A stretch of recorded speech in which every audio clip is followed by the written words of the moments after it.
নজর রাখবো পরবর্তী সংবাদে। রাজ্যের বিশিষ্ট গিটার শিল্পীর সুর ব্যবহার করা হচ্ছে, তাও আবার বিনা অনুমতিতে। কার্যত এই অভিযোগে এবার উঠে এসেছে দক্ষিণ পরিচালক শ্রীরাম রাঘবনের বিরুদ্ধে। বিনা অনুমতিতে এবার তার সুর ব্যবহার করা হচ্ছে বলে অভিযোগ তোলা হয়েছে দক্ষিণী পরিচালকের বিরুদ্ধে।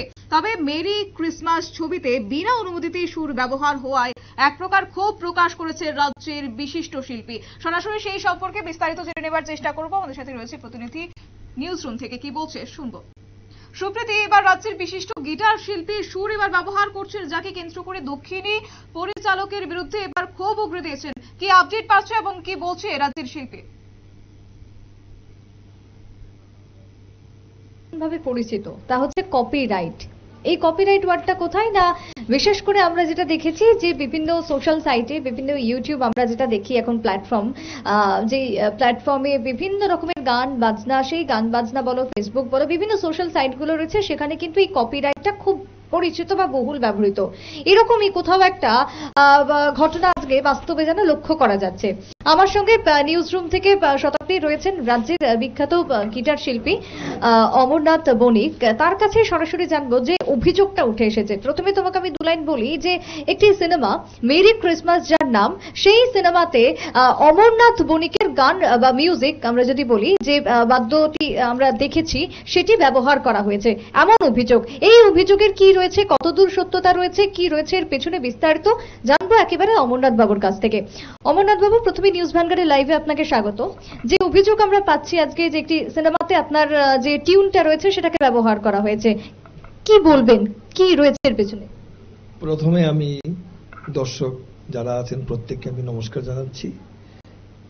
ব্যাপারটা হলো যে আমি তো মানে নেটফ্লিক্স এসব আমি দেখি না, আমি জানি না কিছু, কিন্তু আমার একটা ইউটিউবের পোস্ট ছিল, আমি আপলোড করেছিলাম 4 বছর আগে, 3-4 বছর আগে একটা পোস্ট করা।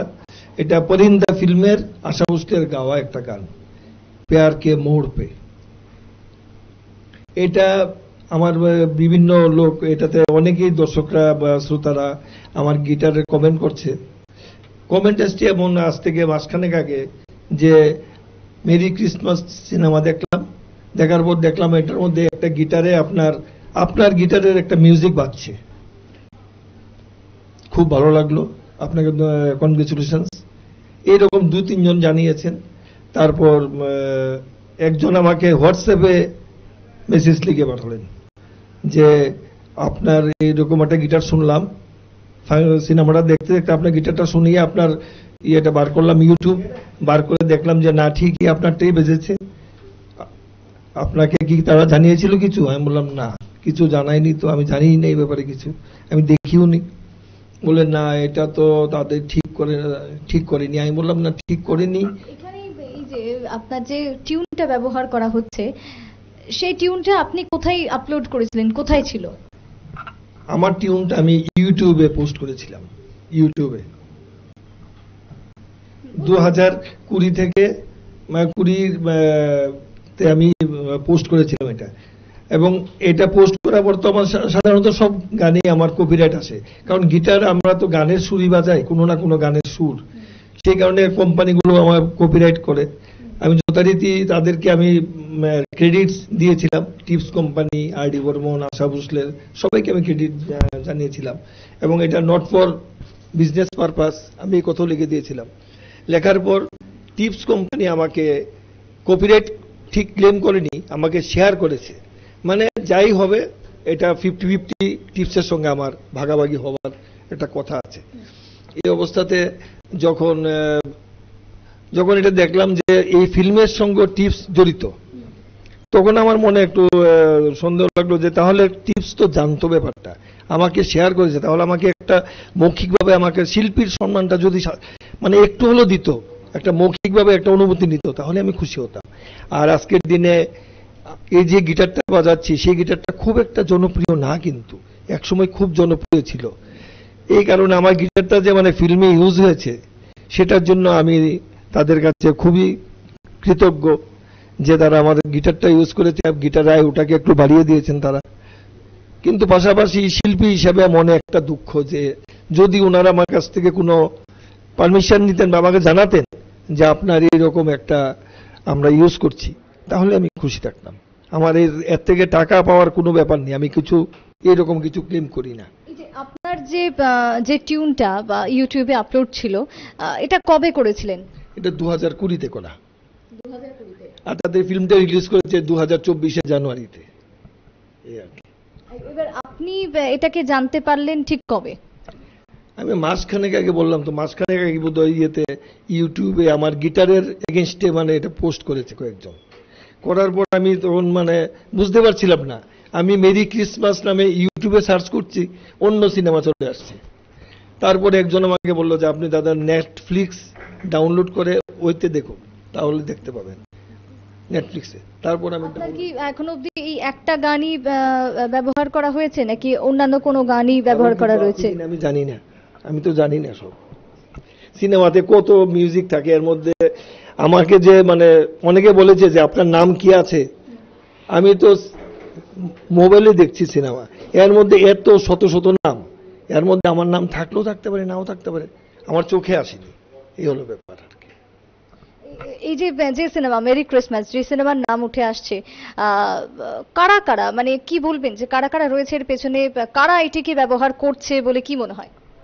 না শুনুন, এটাতে আমরা সাধারণত কি বলি যে এই সিনেমায় কে কে অভিনয় করেছে। সাউথের নায়ক বিজয় সেতুপতি নায়ক, আর নায়িকা হলেন ক্যাটরিনা কাইফ, আর সিনেমার পরিচালক শ্রীরাম রাঘবন। তাদের তো আমি চিনি না, ডিরেক্টর ঠিক আছে, তাদের মধ্যে থেকে কেউ নিশ্চয়ই এটার মধ্যে সম্মতি ছিল। ডিরেক্টর তো একটা ওভারঅল ওনার আন্ডারে এই সমস্ত ফিল্মটা, ওনার তো একটা তো থাকবেই। আর এটা সিনেমার 17 মিনিট থেকে 18 মিনিট, প্রায় 20 মানে 10-12 সেকেন্ড 15 সেকেন্ড পর্যন্ত সময়। আপনি পুরো সিনেমাটা দেখেছেন? পুরো সিনেমা তো দেখি, মানে ওই জায়গাটাই মেনলি দেখেছি আর কি। তারপর আমি সামনের দিকে নামগুলো দেখেছি, পিছন দিকে নামগুলো দেখেছি, তাতে আমার চোখে পড়েনি যে আমার নাম তারা থ্যাঙ্কস জানিয়েছে, এই ধরনের কিছু আমি দেখতে পাইনি। এখন যেহেতু আপনার একটি টিউন, যে টিউনকে ব্যবহার করা হয়েছে একটি সিনেমাতে, আপনি এই মুহূর্তে কি চাইছেন বা কি বক্তব্য আপনার? আমি শুধু শিল্পীর সম্মান চাইছি, আর কিছুই না। শিল্পীর সম্মান, যেহেতু শিল্পীর সম্মান যেভাবে রক্ষিত হয় সেটা যদি ওনারা রক্ষা করতেন, ওনারা তো শিল্পী, একজন শিল্পীর কাছে একজন শিল্পী হিসেবে আমি এতটুকু চাই, আর কিছু চাই না। শিল্পী তো পয়সার জন্য না, শুধু একটু মনের খোরাক, যে আমি একটা কাজ করেছি, সেই কাজের এপ্রিসিয়েশন পেয়েছি, বাস এটাই, আর কিছু না। একেবারে শতাব্দী, তুমি যে প্রশ্ন করলে যে আইনি ব্যবস্থা, আমি জানতে চাইবো এই বিষয়ে। অমরনাথ বাবু, এই যে আপনি প্রথমত চাইছেন যে শিল্পীর প্রাপ্তি, যেটা খুব স্বাভাবিক একটা বিষয়, যে আপনি পরিশ্রম করেছেন, আপনি সেই জায়গাতে অধ্যবসায় করে আজকে এখানে এসে পৌঁছেছেন, আপনার যেটা ব্যবহার করা হচ্ছে তার জন্য কোনো পরিচয় বা কোনো প্রাপ্তি থাকলে এটাতে একটা ভালো লাগতো। এর পাশাপাশি যদি বলি যে কোনো রকম আইনি কি কোনো স্টেপ বা কোনো কিছু নেবেন, কোনো প্রক্রিয়া কি ভাবছেন আইনি দ্বারস্থ হওয়ার? আইনি প্রক্রিয়াটা তো বিরাট, এটা আমার মতো মানে শিল্পী মানুষের কি শোভা পায় আমি বুঝতে পারছি না। কারণ আমি কোর্টে কিন্তু চাকরি করেছি 37 বছর, করার পরই আমি এই সিদ্ধান্ত নিয়েছি যে কোর্টে পারতে যাওয়া ঠিক নেই, যাওয়াটা আমি সমীচীন মনে করি না। কারণ আমি শান্তিপ্রিয় মানুষ, শান্তিতে থাকতে চাই, কোর্টে গেলেই টেনশন। আর তো নিশ্চয়ই কপিরাইট অ্যাক্টে কোনো না কোনো আসবেই, কিছু না কিছু তো থাকবেই। কপিরাইট অ্যাক্ট যেহেতু এসছে, অ্যাক্টের নিশ্চয়ই কোনো মারপেচ কিছু না কিছু আছে, আমি তো এটা জানি না সবটা। এই যে ইউটিউব, যেখানে আপনার এই টিউনটা রয়েছে, এই ইউটিউব আপনি কতদিন ধরে ব্যবহার করছেন? এখনো অবধি কটা ভিডিও আপনি আপলোড করেছেন? আমার মেইনলি চাকরি রিটায়ারমেন্টের পর 2018 মার্চ আমার রিটায়ারমেন্টে গেছি, এপ্রিল থেকে শুরু করেছি কাজ। এপ্রিল থেকে এখন পর্যন্ত 725টা ভিডিও আছে আমার। অন্য কোনো গান কি কোথাও ব্যবহার করা হয়েছে? আমি তো অন্য গান আমি জানি না, আমার অজান্তে ব্যবহার হতে পারে, আমি তো সিনেমাটি নয় এমন কিছু দেখি না।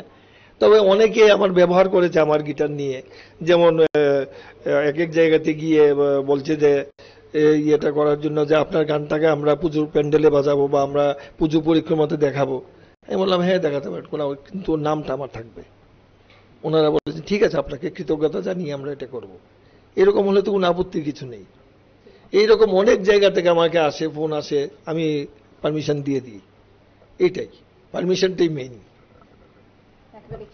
অনেক ধন্যবাদ অমরনাথ বাবু আপনাকে। শতাব্দী, তুমি শুনলে যেখানে একজন শিল্পীর ব্যবহার করা হচ্ছে একটি টিউন, যে টিউনটা ব্যবহার করা হয়েছে মেরি ক্রিসমাস সিনেমাতে, তবে সেই জায়গাতে দাঁড়িয়ে শিল্পীর যদি কোনো প্রাপ্তি থাকতো তাহলেই তিনি খুশি হতেন। তবে আইনি বেড়াজাল সেটা অনেকটাই লম্বা একটা ঝক্কি, সেই বেড়াজালে তিনি জড়াতে চান না। কিন্তু আগামী দিনে বা ভবিষ্যতে যদি এই ধরনের কাজ বা এই গান বা এই মিউজিক যদি কেউ ব্যবহার করে থাকেন, তাহলে অন্তত তার পারমিশন নিয়ে বা তার অনুমতি নিয়ে বা তাকে প্রাপ্তি বা তাকে স্বীকৃতি দিয়ে যাতে সেটিকে ব্যবহার করা হয়, সেটাই এখন দাবি রয়েছে রাজ্যের বিশিষ্ট শিল্পী অমরনাথ বণিকের।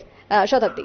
একদমই সুপ্রীতি, অসংখ্য ধন্যবাদ তোমাকে এবং সেই সাথে শিল্পী অমরনাথ বাবুকেও অসংখ্য ধন্যবাদ আমাদের সাথে থাকার জন্য। এবং এক্ষেত্রে বলা যায় যে বিনা অনুমতিতে একজন শিল্পীর সুর এবার ব্যবহার করা কার্যত এই বিষয়ে কিন্তু একেবারেই ক্ষোভ উগরে দিয়েছেন শিল্পী অমরনাথ, এবং অভিযোগ উঠেছে দক্ষিণী পরিচালক শ্রীরাম রাঘবনের বিরুদ্ধে। নিয়ে নিচ্ছে ছোট্ট একটি বিজ্ঞাপন বিরতি, সঙ্গে থাকুন।